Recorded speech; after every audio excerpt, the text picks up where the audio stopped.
नमस्कार, news click में स्वागत है। जैसा कि आप लोगों को मालूम है, दिल्ली और केंद्र सरकार के बीच में आम आदमी पार्टी सरकार के आने से ही टकराव चल रहा है। यह टकराव राजनीतिक भी है और सामाजिक भी है। इनके दोनों पहलुओं पर चर्चा करने के लिए हमारे बीच में टाइम्स ऑफ इंडिया के सह संपादक शंकर रघुरामन हमारे बीच में हैं। हेलो शंकर। शंकर, ये बताइए कि जब से आम आदमी की पार्टी की सरकार दिल्ली में आई है और भाजपा की केंद्र में आई है, इनके अंदर टकराव काफ़ी मुखर होता जा रहा है। इसमें सवाल ये उठता है, क्या ये अलग अलग पार्टियों की सरकार बनने की वजह से ऐसा हो रहा है, या दिल्ली के जो हक हैं उनको मारा जा रहा है, या इनमें आपस में कोई ऐसा विरोधाभास है जिसका कुछ पता नहीं था पहले और दो एक ही पार्टी की सरकार होने की वजह से ये नज़र नहीं आता था?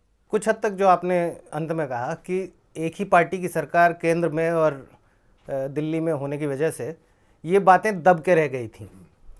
अब चूंकि दोनों स्तर पे अलग अलग सरकारें हैं, अलग अलग पार्टियों की सरकार हैं और इन दोनों पार्टियों में काफ़ी टकराव है, तो इसलिए ये उभर के आ रही हैं। क्योंकि ये मुद्दा तो आज का नहीं, बहुत पुराना मुद्दा है कि दिल्ली को पूर्ण राज्य का दर्जा मिले।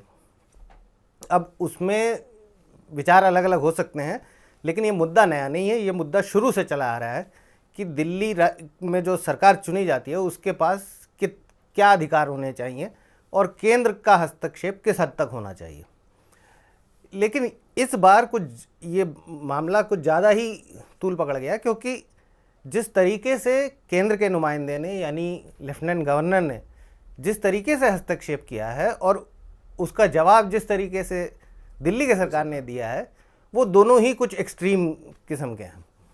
तो नतीजा ये कि ये कुछ भी आदेश दें तो लेफ्टिनेंट गवर्नर तुरंत उसे नकार देते हैं, लेफ्टिनेंट गवर्नर कोई आदेश दे तो ये इसे तुरंत नकार देते हैं।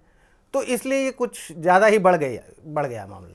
लेकिन अगर हम थोड़ा सा पीछे इतिहास में जाएं, दिल्ली के राजनीतिक इतिहास में जाएं, तो उसमें हम ये पाते हैं कि हर पार्टी जो दिल्ली के अंदर ये जो शासन करती है और जिसका दबदबा है दिल्ली का, चाहे वो कांग्रेस हो, भारतीय जनता पार्टी रही हो या अन्य दल रहे हो, सब ने दिल्ली को राज्य का दर्जा देने की बात कही है। अगर सत्ता में आते हैं तो वो केंद्र में बार बार सत्ता में आते हैं। तो ऐसा क्यों होता है कि दिल्ली को राज्य का दर्जा नहीं दिया जाता? क्या ये दिल्ली की जनता के लिए, जनता के साथ हर पार्टी विश्वासघात कर रही है, या कुछ और इसके कारण है कि चुनाव में उसका वादा करना और उसको पूरा ना करने में कोई और दिक्कतें आती हैं? देखिए, ऐसा है कि आपने बिल्कुल ठीक फरमाया कि जो पार्टी दिल्ली में सत्ता में आती है वो ज़रूर ये मांग करती है कि दिल्ली को पूर्ण राज्य का दर्जा दिया जाए, लेकिन जो पार्टी केंद्र में आती है वो कभी ये मांग नहीं उठाती।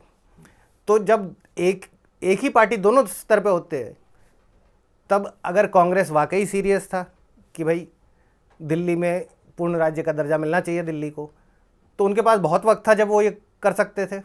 उसी तरीके से भारतीय जनता पार्टी अगर चाहती तो वो भी कर सकती थी जब वो केंद्र में शासन कर रही थी। जाहिर है कि ये दोनों ही पार्टियां इस मुद्दे को इसलिए उठाती हैं कि कहीं ना कहीं वो इस बात को पहचानते हैं कि दिल्ली की जनता के बीच में इस मुद्दे का एक अस्तित्व है। और लेकिन केंद्र में शासन करते वक्त वो ये नहीं चाहती कि उनका दिल्ली से कंट्रोल हट जाए। दिल्ली आखिरकार राष्ट्रीय राजधानी भी है, तो इसमें कोई दो राय नहीं है कि किसी आम राज्य के तरह दिल्ली नहीं हो सकता। उसमें नेशनल कैपिटल होने के नाते कुछ न कुछ केंद्र का रोल रहेगा, इसमें कोई संदेह नहीं है। लेकिन क्या ये रोल इतना ज़्यादा होगा कि दिल्ली की सरकार के पास कुल मिला के ना के बराबर अधिकार बच जाएं, जैसा कि आज हो रहा है? मतलब दिल्ली सरकार कुछ भी करे, लेफ्टिनेंट गवर्नर से नकार दे रहे हैं। तो जाहिर है कि कॉन्स्टिट्यूशन बनाने वाले या कॉन्स्टिट्यूशन में जब अमेंडमेंट किया गया था दिल्ली को लेजिस्लेचर देने के लिए, तो उनकी मंशा ये तो नहीं रही होगी कि सब कुछ लेफ्टिनेंट गवर्नर के हाथ में रहे। अभी जो 14th फाइनेंस कमीशन है उसने बोला है कि हम राज्यों को ज़्यादा आर्थिक ताकत देंगे और सेंट्रल जो टैक्सेज है उसका एक बड़ा शेयर जो है राज्यों को दिया जाएगा। अरविंद केजरीवाल ने सवाल उठाया है कि वो तो देना दूर, जो हमारा ड्यू बनता है, जितना बड़ा कलेक्शन टैक्सेस का दिल्ली से होता है, उसका जो उनका शेयर बनता है वो भी अभी केंद्र सरकार नहीं दे रही है। तो इस हद तक की जो राजनीति जो की जा रही है, इससे कुल मिलाकर जनता को जो है नुकसान पहुंच रहा है। यानी कि उनके लिए जो सुविधाएं होनी चाहिए वो नहीं मिल रही है। जैसे कि अभी एमसीडी का जो मामला उठा, एमसीडी के कर्मचारी, सफाई कर्मचारी हड़ताल पर चले गए और पूरी दिल्ली जो है वो गार्बेज सेंटर बन के चला गया। दो तरह की बहस उठी इसके अंदर कि केंद्र सरकार जो है वो फंड रिलीज नहीं कर रही है और दूसरी बात ये उठी कि आम आदमी पार्टी जो है वो केंद्र के साथ टकराव में जा रही है, इसलिए जनता के सामने ये दिक्कतें आ रही है। एक तीसरा सवाल जो कल मीडिया की तरफ से भी कहीं इलेक्ट्रॉनिक चैनल्स के अंदर ये आया कि कांग्रेस पार्टी जो है वो भड़का रही है वर्कर्स को, एमसीडी वर्कर्स को, और उनके बीच में जाके कि तुम अपनी शक्ति बढ़ाओ, अपनी यूनियन बढ़ाओ और हम लोग तुम्हारे साथ हैं। इस तरह की जो बातें की जा रही हैं उसमें जो मुख्य मुद्दा वो तो धूमिल हो रहा है, क्योंकि किसी को अगर सैलरी नहीं मिलती तो उसका हड़ताल पे जाने का हक है, और गार्बेज अगर इकट्ठा हो रहा है तो उसके लिए सफाई कर्मचारी क्यों जिम्मेदार है? क्यों सेंट्रल गवर्नमेंट इस रिस्पॉन्सिबिलिटी को नहीं ले पा रही है, या स्टेट गवर्नमेंट क्यों नहीं उस फंड को रिलीज कर पा रही है? इसके रियल मुद्दे हैं? देखिए, उसमें ये अजीब सी बात है कि जिस वक्त केंद्र और दिल्ली इस झगड़े में फंसे हुए हैं कि हमारा अधिकार कहाँ तक जाता है, वहाँ इस मुद्दे पे ठीक उल्टा रवैया है।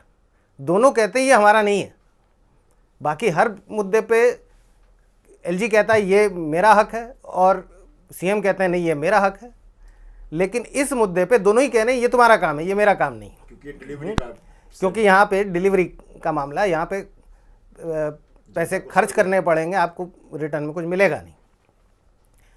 लेकिन इसमें मुझे लगता है कि अल्टीमेटली अगर आप अपने आप को एक आम आदमी की पार्टी कहती है तो उसे कम से कम ये सोचना चाहिए था कि इस स्टैंड ऑफ में इफेक्ट कौन हो रहा है सबसे ज़्यादा। एक तरफ कूड़ा जो जमा हो रहा है उससे जो जनता के स्वास्थ्य पर असर पड़ सकता है वो एक तरफ, लेकिन सबसे पहली बात तो ये कि जो सफाई कर्मचारी हैं उनको तनख्वाह नहीं मिल रही। अब उनकी आमदनी इस स्तर की नहीं है कि एक आध महीने तनख्वाह ना मिले तो काम चल जाएगा। तो एक आम आदमी के पार्टी के नाते कम से कम सबसे पहले उसे ये तो सोचना चाहिए था कि कुछ भी हो बाकी मुद्दे बाद में निपटे जाएंगे, लेकिन सफाई कर्मचारी की तनख्वाह नहीं रुकनी चाहिए। ये रवैया ना आपका रहा ना केंद्र का रहा, तो दोनों अपने अपने ईगो बैटल में ज़्यादा फंसे हुए थे, अपने राजनीतिक मुद्दे जो हैं उनको उछालने में ज़्यादा लगे हुए थे, और जो जनता की समस्या है, जो सफाई कर्मचारी की समस्या है, उस पर ध्यान तब तक नहीं गया जब तक मीडिया में ये बात बहुत बड़े तौर पे ना उछाली गई हो। मेरा कहने का मतलब ये है महेश, अगर वाकई आप आम आदमी की राजनीति के दृष्टिकोण से देखते तो मेरे ख्याल से आपका रवैया ये होना चाहिए था कि ठीक है केंद्र पैसे नहीं दे रही हमको, और हमारा मानना है कि ये हमारा हक बनता है कि केंद्र हमें पैसे दे इस चीज़ के लिए, लेकिन चूंकि अभी हमें ये पैसे नहीं दे रहे हैं किन्हीं वजहों से, तो हम अपने किसी और पूल से निकाल के सबसे पहले उनकी तनख्वाह हम उपलब्ध करवाएंगे। ये मुद्दा चलता रहेगा।